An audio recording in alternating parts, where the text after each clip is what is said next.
Salam sejahtera, Ibu Bapak dan Saudara yang dikasihi Tuhan. Apa kabar? Kiranya senantiasa dalam damai sejahtera Tuhan dimanapun Bapak, Ibu, dan Saudara berada, bersama dengan keluarga masing-masing, boleh tetap terpelihara. Dan pada saat ini di hari Minggu tanggal 20 September 2020, Minggu ke-16 sesudah Pentakosta, kita bersama akan membaca dan merenungkan firman Tuhan.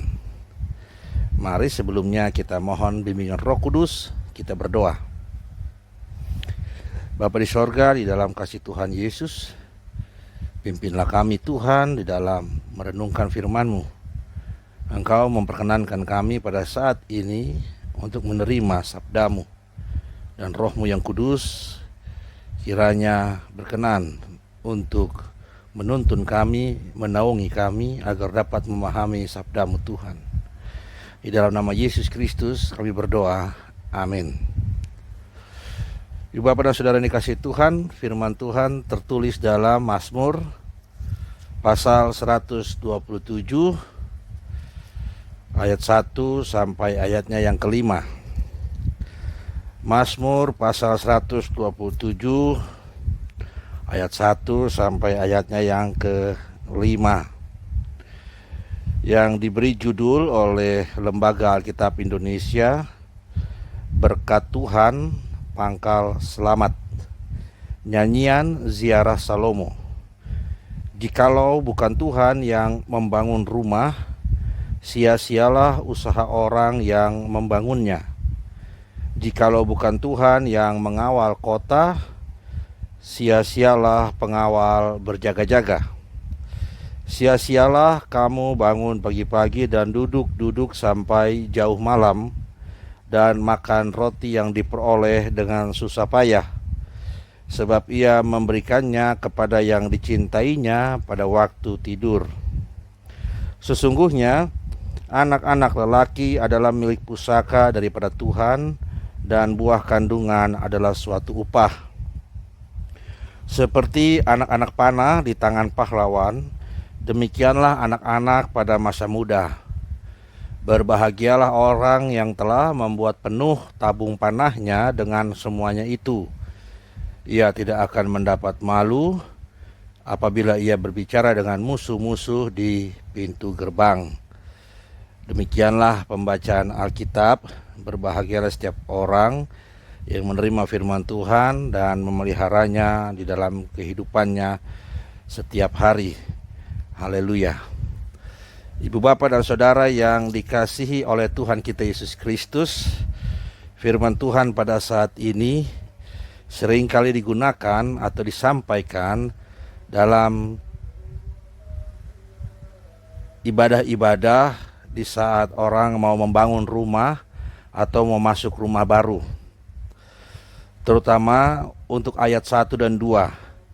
Jikalau bukan Tuhan yang membangun rumah, sia-sialah usaha orang yang membangunnya.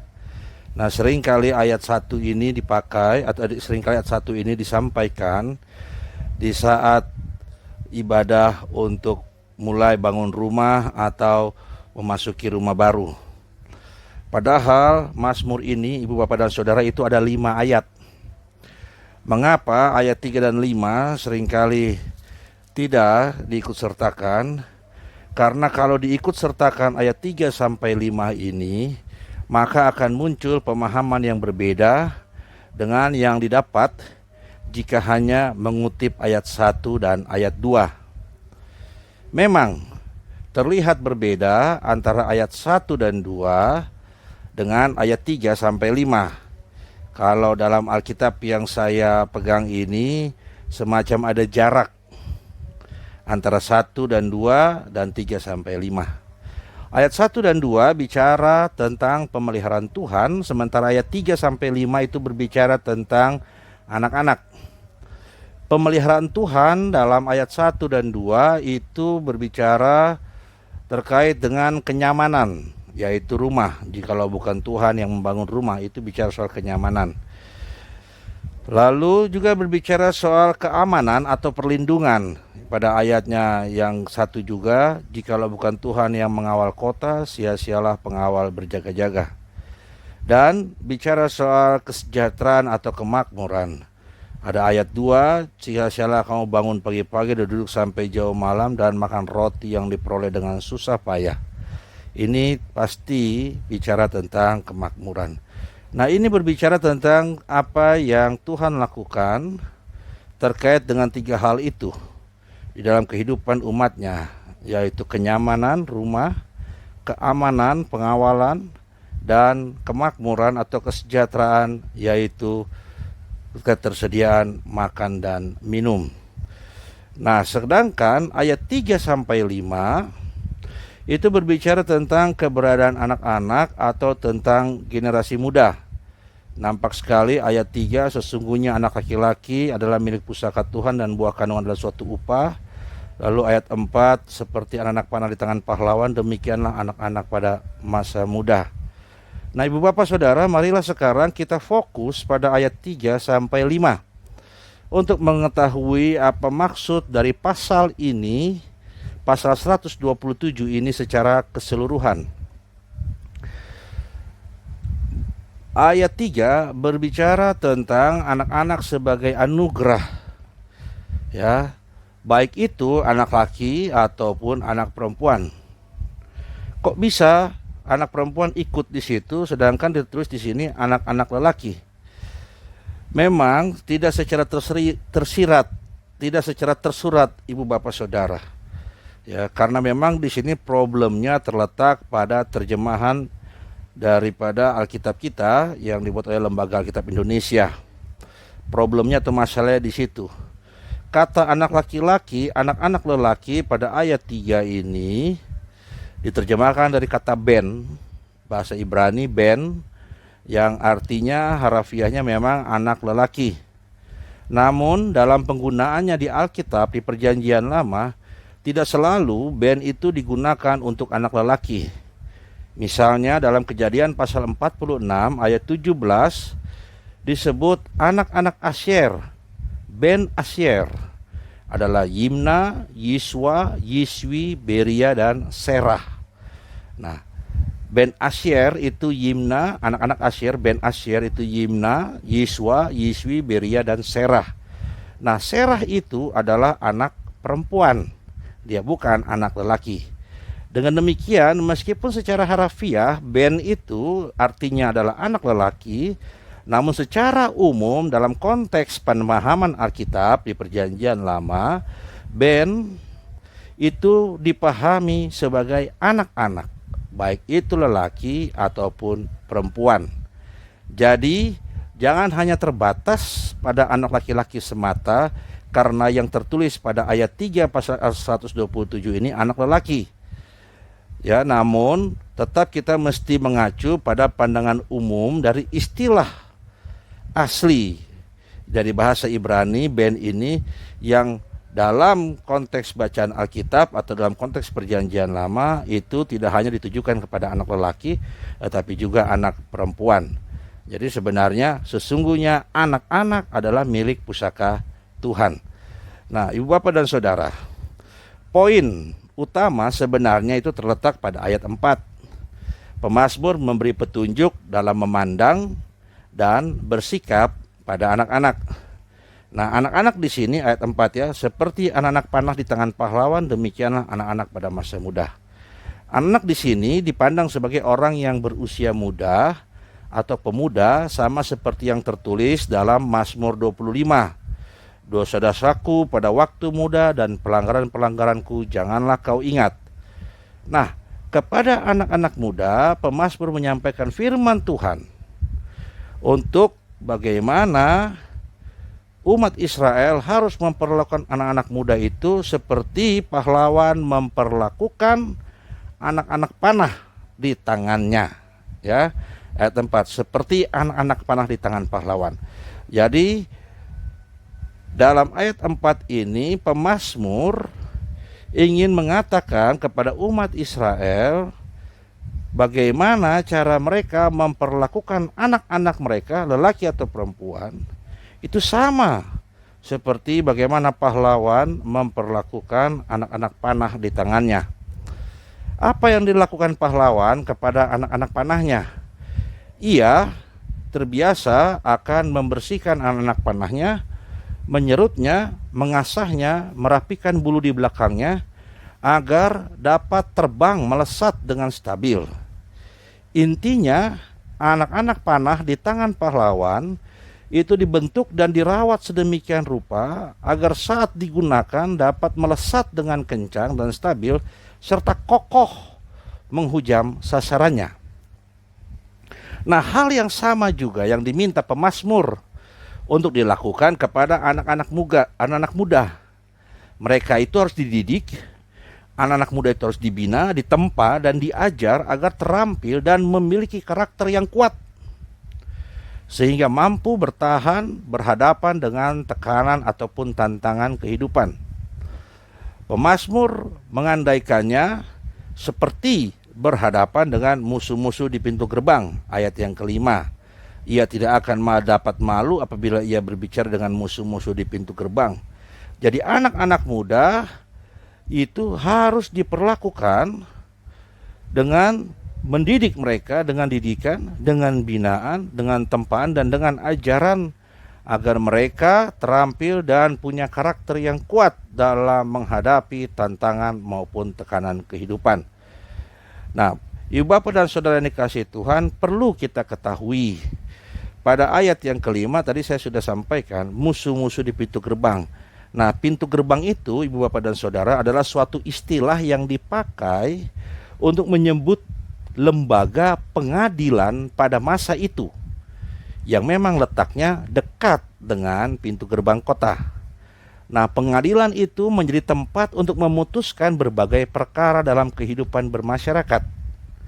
Menariknya Ibu Bapak dan Saudara, pengadilan di pintu gerbang adalah pengadilan para tua-tua Israel yang ada atau melahir pada masa orang Israel ada di tanah Kanaan sebelum munculnya pemerintahan raja-raja Israel.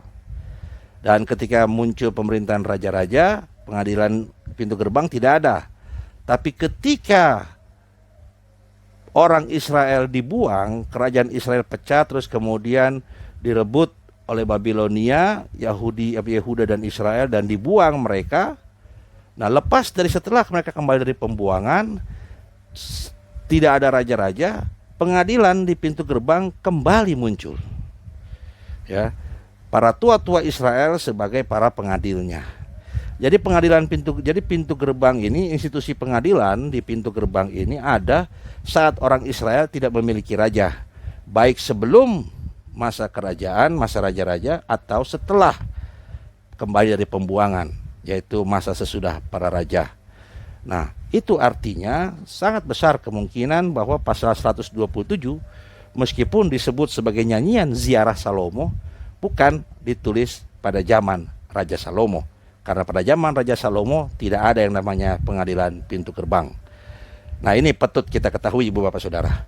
Nah, kembali pada pesan firman Tuhan melalui pemazmur.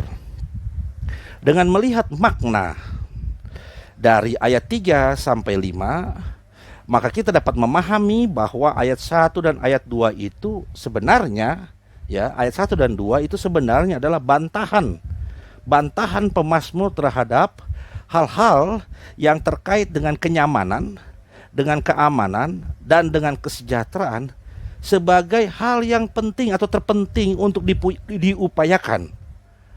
Ya, sebagai hal yang terpenting untuk diupayakan oleh orang-orang Israel pada masa itu. Pemazmur membantah itu, membantah bahwa itu penting, atau membantah bahwa hal-hal itu adalah yang terpenting. Maksudnya, jangan pusatkan pikiran, waktu, dan tenaga pada pemenuhan kebutuhan materi. Karena kalau Tuhan tidak berkenan, maka semuanya itu akan sia-sia. Jangan menghabiskan energi untuk memenuhi kebutuhan hidup, untuk kesejahteraan, padahal Tuhan mengupayakannya bagimu saat dirimu sedang tidur. Sama seperti yang Yesus katakan pada Injil Matius, janganlah kamu khawatir akan apa yang akan kamu makan, akan apa yang kamu pakai, sebab Bapamu di sorga tahu kamu memerlukan semuanya itu. Kenapa pemazmur membantah bahwa yang namanya kenyamanan, rumah, keamanan, pengawalan perlindungan kota, lalu kesejahteraan, makan roti, lalu cari rezeki, itu bukan yang terpenting. Mengapa pemazmur mengatakan itu? Karena kalau kita memandang itu yang terpenting, akhirnya kita sibuk dengan itu, umat Allah sibuk dengan itu, sehingga mengabaikan hal yang lebih penting daripada itu, yaitu mendidik anak-anak, membimbing orang-orang muda, membentuk karakter di keluarga, dan lebih luas lagi membentuk karakter di masyarakat. Karena justru melalui bimbingan dan didikan serta pembangunan karakterlah yang dapat mempersiapkan seseorang, mempersiapkan keluarga, atau lebih besar daripada itu bahkan suatu bangsa untuk tangguh dan matang dalam menghadapi masalah di tengah-tengah realita kehidupan. Terbiasa dengan kondisi nyaman, dengan kondisi aman dan sejahtera, membuat mental seseorang atau suatu bangsa jadi lembek, tidak mandiri, dan gampang putus asa jika berhadapan dengan masalah. Akibatnya mudah sekali atau rentan sekali jatuh dalam jerat perilaku yang merusak diri sendiri. Ibu bapak dan saudara dikasihi Tuhan, Bung Karno, presiden pertama kita, dalam pidatonya pernah berkata begini. Disebutkan dalam kitab Ramayana bahwa di negeri Utara Kuru itu nggak ada panas yang terlalu, nggak ada dingin yang terlalu, nggak ada manis yang terlalu, nggak ada pahit yang terlalu. Segalanya itu tenang. Ora ono panas, ora ono adem. Tidak ada gelap, tidak ada terang yang cemerlang. Kadyo siniram banyu ayu suwindu lawase. Nah, di dalam kitab Ramayana ini sudah dikatakan, negeri yang begini ini, yang seperti ini tidak bisa menjadi negeri yang besar. Sebab tidak ada yang namanya up and down, up and down. Tidak ada perjuangan di negeri itu. Kalau kita tidak ingin menjadi suatu bangsa yang demikian, kita ingin menjadi suatu bangsa yang setiap hari digembleng oleh keadaan untuk menjadi besar. Setiap hari kita harus terbiasa dengan gemblengan keadaan. Digembleng hampir hancur lebur, bangkit kembali. Digembleng hampir hancur lebur, bangkit kembali. Digembleng hampir hancur lebur, bangkit kembali. Dengan begini kita akan menjadi bangsa yang besar, saudara-saudara. Nah, ibu bapak, itulah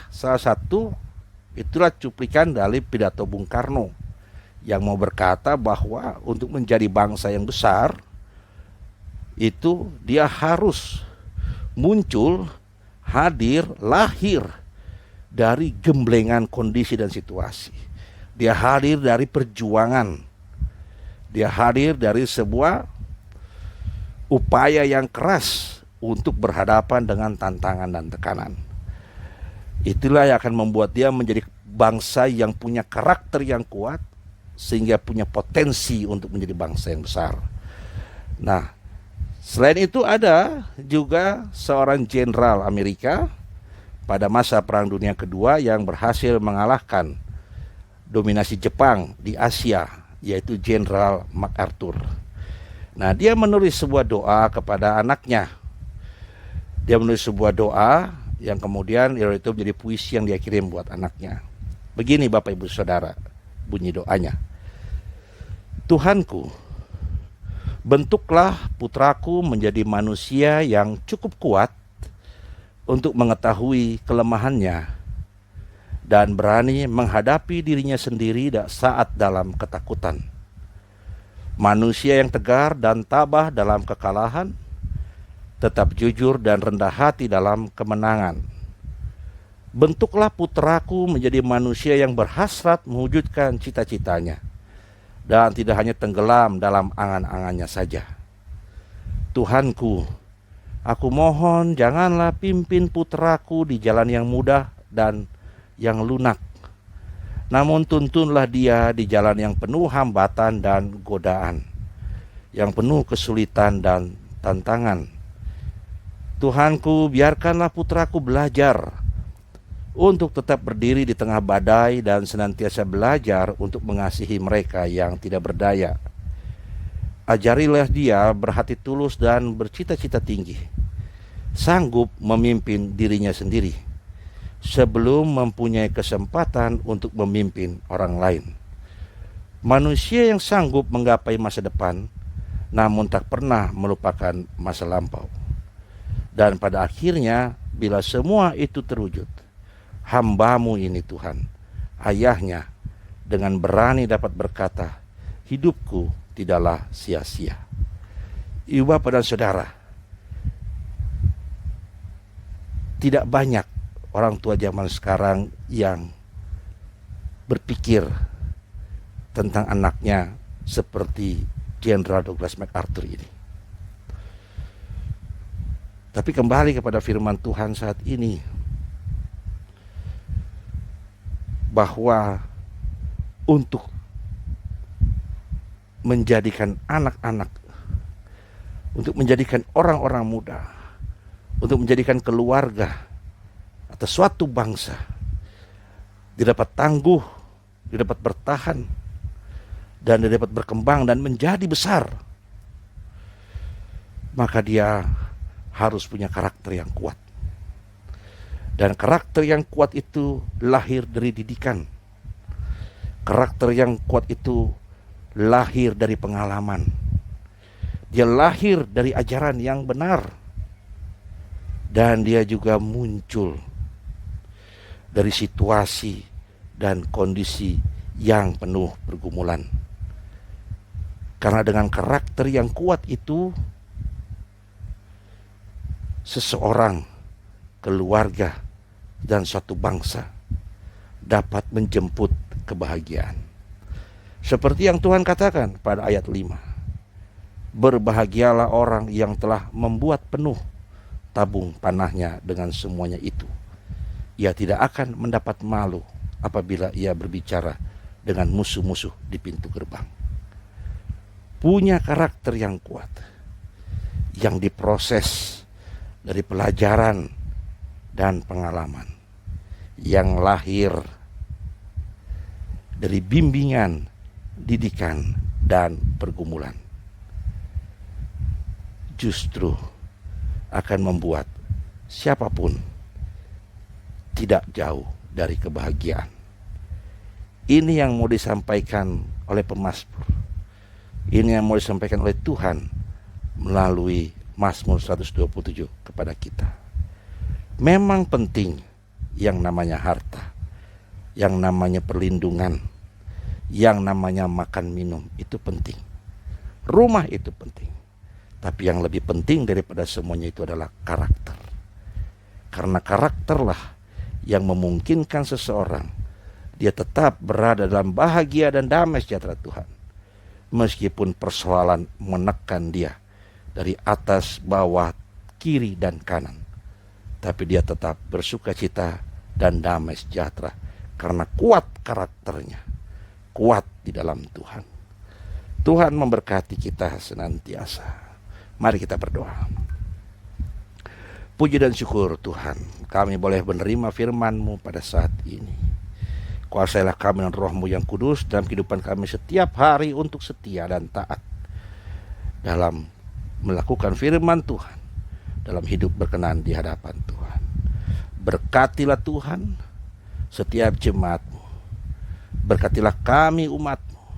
Berkatilah Tuhan kami bersama dengan keluarga kami. Peliharalah kami dalam kasih-Mu. Peliharalah kami dalam damai dan sejahtera-Mu.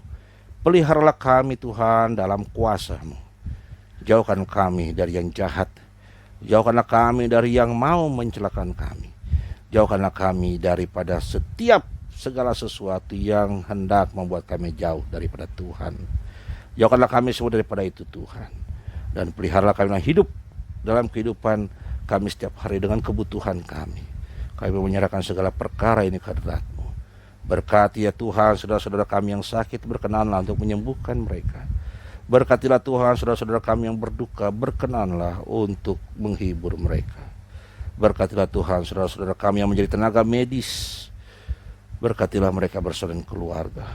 Berkatilah Tuhan setiap orang, barang siapa yang terlibat di dalam merumuskan solusi dan mengerjakan setiap solusi yang dapat membuat kami lepas daripada pandemi COVID-19.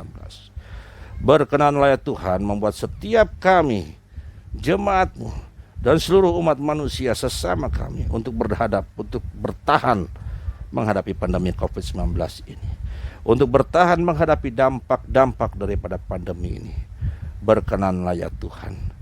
Berkenanlah Tuhan berikan kami hikmat agar dapat menjaga kebersamaan, agar dapat menjaga persekutuan, agar dapat menjaga keharmonisan, agar dapat menjaga satu dengan yang lainnya dalam perhatian dan kepedulian, baik dalam kehidupan berjemaat, berkeluarga, maupun dalam kehidupan bermasyarakat, berbangsa dan negara.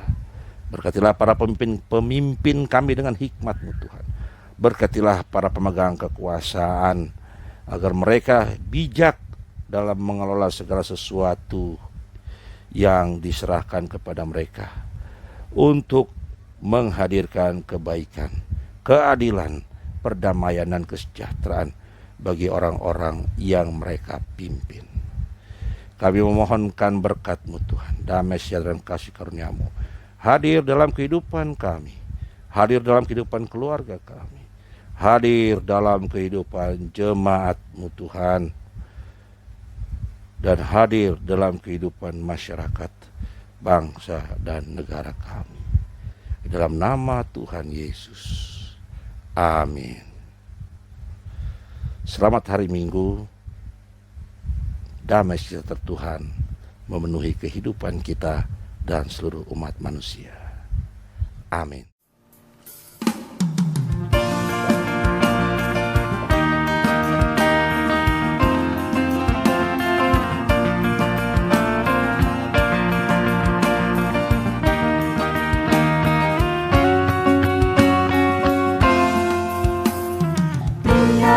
Dalam Yesus carilah uripnya, bacalah firman Tuhan, taat kepadanya. Tinggallah dalam Yesus, andalkan kuasa-Nya, Dialah pokok yang benar, itulah artinya.